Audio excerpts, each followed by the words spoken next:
I'm John. Oh, I love it. And this is Andrea. We just got married and are on a 3-week epic trip across New Zealand and French Polynesia. We just spent 2 weeks taking in both the North and South Islands of New Zealand, and now we're off for a bit of R&R in French Polynesia. Finally made it to my tropical honeymoon. Welcome to paradise. The last time you will all see me before the happiest moment of my life. We're going to take you along for the ride as we explore Moorea and show you what it's like to honeymoon in one of the most amazing places on Earth.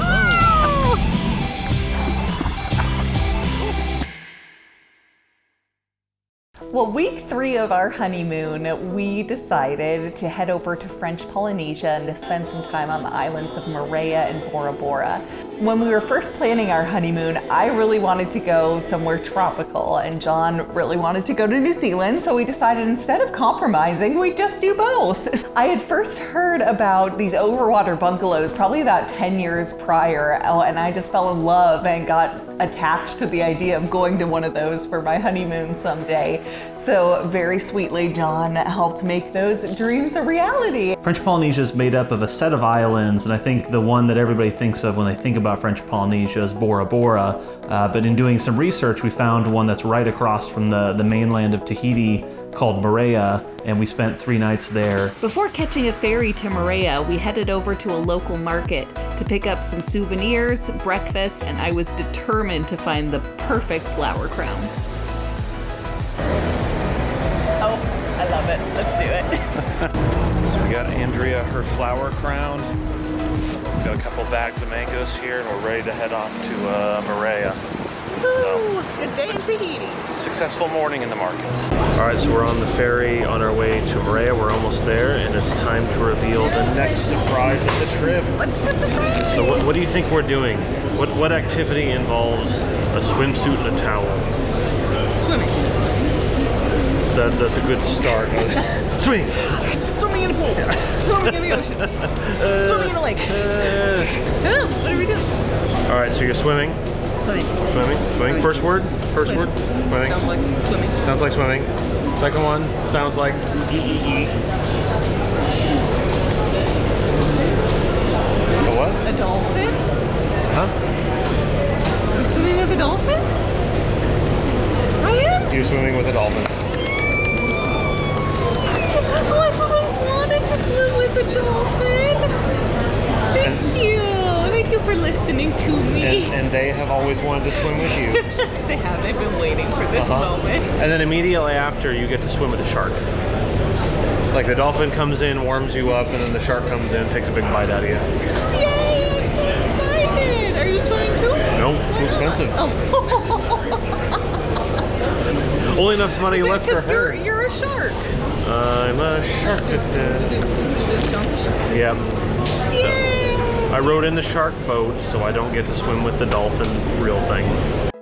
So we headed straight from the ferry to the Intercontinental Hotel, and Andrea got suited up for her time with the dolphins. This is the last time you will all see me before the happiest moment of my life. After this, I'm a changed woman. And there's nothing left to strive for. That's correct. She'll have reached the peak after this. It was such a blast, everything I had always dreamed of.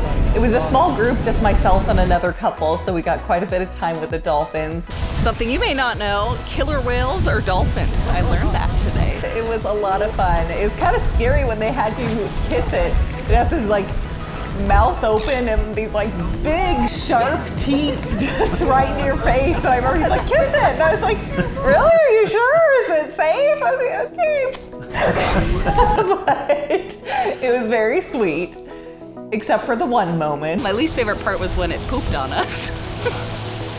Please go into more detail on that. So, he was having us rub her belly, and right when we did that, she like took a massive dump, so we had to swim away.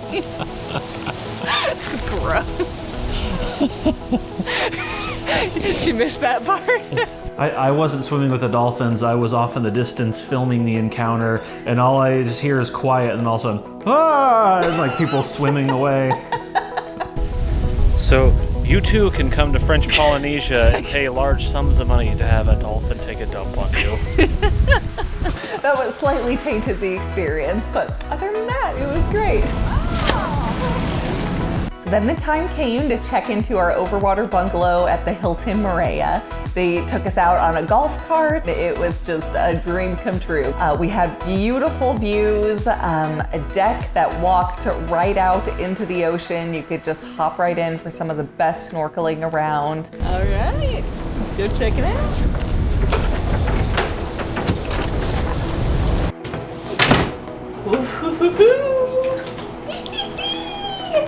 I love this feature. It's a glass bottom, so you can see the fishies swimming underneath. Big bed, finally! My favorite part of the room, the air conditioning. Let's go check out the patio. Oh, heaven.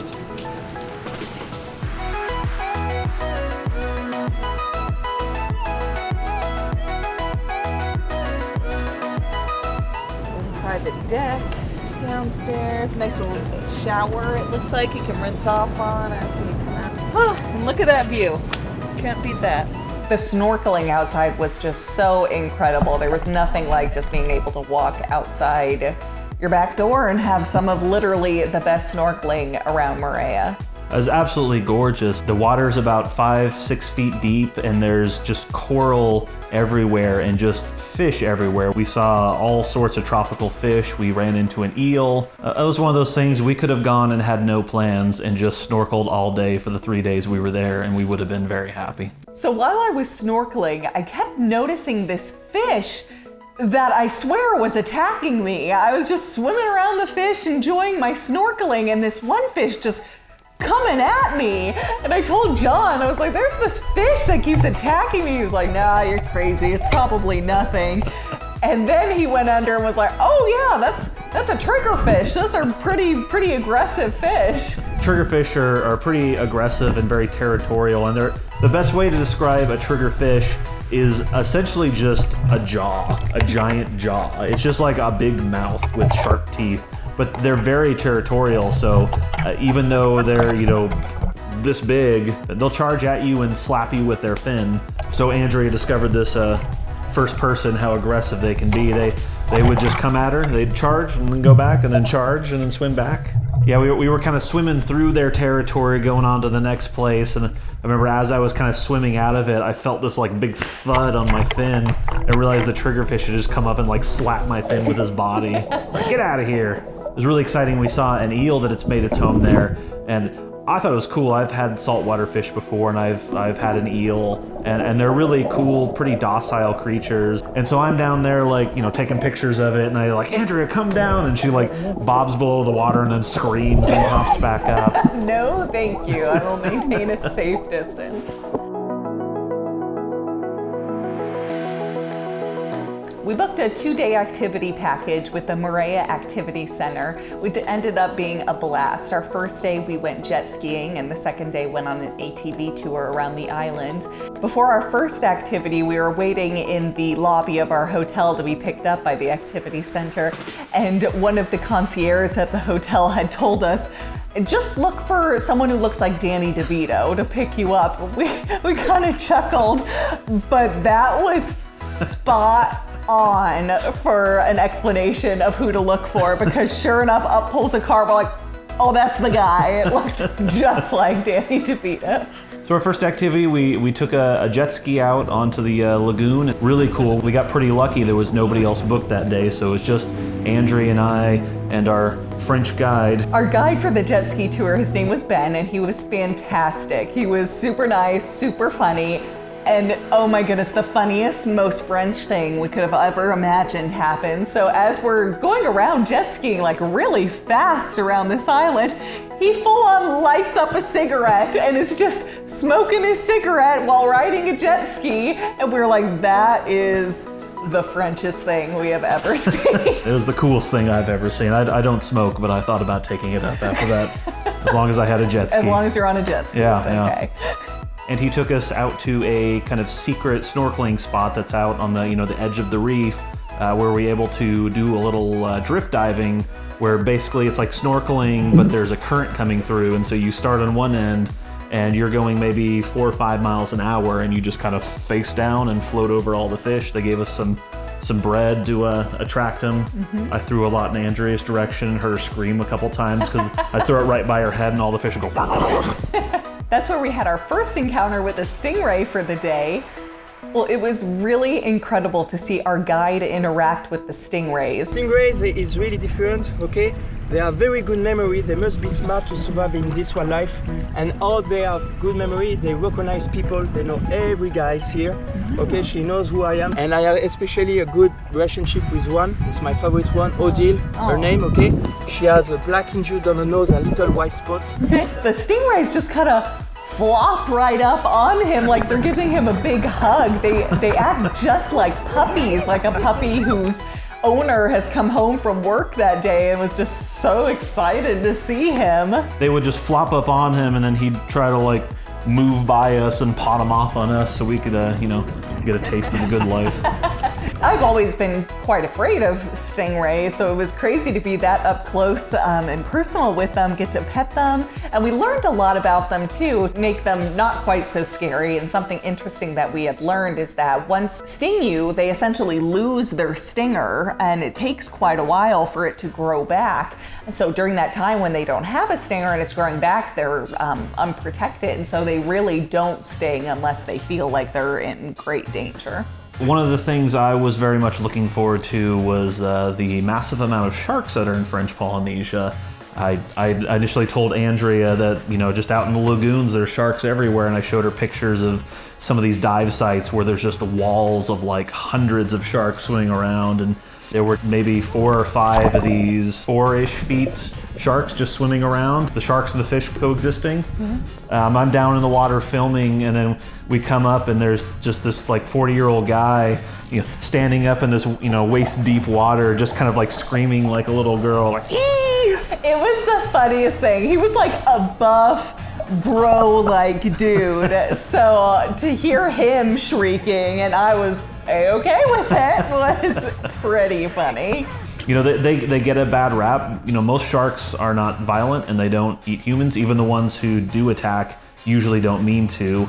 It's usually mistaken identity, but specifically in French Polynesia, the type of shark there is not the, you know, the great white that's gonna devour you. One of my favorite things on this jet ski tour was running into pods of dolphins. There were so many of them. They came so close to us, and they're so playful. Our guide told us they really just like to swim along with the jet skis and the boats, so they were within an arm's reach probably of us at points. Every once in a while, one of them would do a flip, and we're like, "Oh, that's so cool!" And the guide turns to us and goes, "Oh yeah, they're asleep." They're asleep. That's crazy. And he said how dolphins work is they never fully go to sleep because they have to come up for air, and so they literally shut off half their brain and let that sleep, so they have enough capacity to kind of come up and down and bob, and then they flop sides and let that one rest. So they flip while they're sleeping too? You not? Oh! Oh! Ah! Right below the water right here. Got me saying, hey, girl, will you marry me? 2 kids in a house and live happily. I think we are so meant to be. But she says we can be so much more than who we are. So much more than who we are. We can. And deep in while the world just falls apart. At the rise above it all. We can. So the next day we were picked up again by the Moorea Activity Center and headed over for an ATV tour. Oh, it's such a sexy look. It's like a lunch lady, goes to French Polynesia. Once again, we lucked out and we're the only people on the tour, so it's just us and our guide. And we got to go around the island, see some absolutely incredible views of the ocean, the mountains, the volcanoes, really beautiful stuff. Along the tour, we made a couple stops to try some local jams, as well as a local juice factory where we got to try some juices and rums.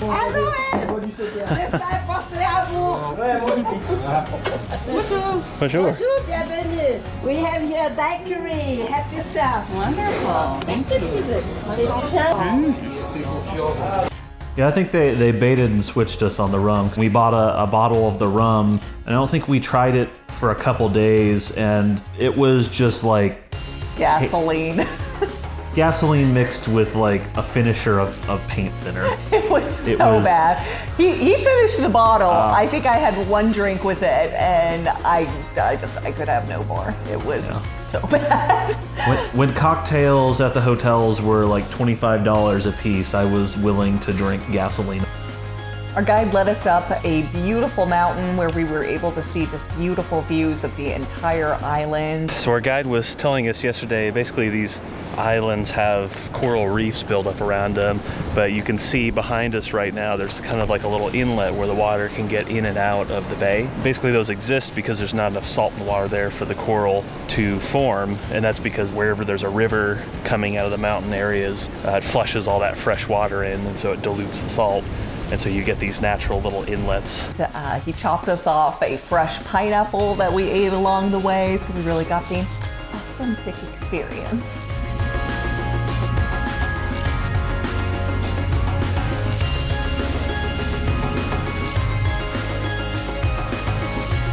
After our ATV tour, we headed back to enjoy our final night in Moorea, which came far too soon. But we enjoyed the nightlife around the hotel, watching black-tip sharks swim below the bungalows, and were even treated to Polynesian fire dancers on the beach. And the next morning, we were off to our next destination. We are at the airport in Moorea, waiting for our plane to Bora. This airport is honestly pretty hilarious. It's tiny, maybe the size of a large restaurant. I think I've been in classrooms that were bigger than it. There's like essentially no security. And there's no planes. That's one thing to know. No planes. You get here, there's no planes. There is a runway though, we've confirmed that much. Yeah, it's a sad day because we left our Overwater bungalow. We both have been nursing pretty terrible sunburns, so we're just lathering up our sunscreen, and then we have our lait après soleil, which is literally translated as after sun milk we received. And by received, you mean we paid Yes. $25 for. We received by it purchasing. by purchasing. Oh yeah, it is crazy how much things cost here. A pina colada is $18. A local beer I think was like $9. You're not getting a cheeseburger for less than 25. But worth it. Worth it.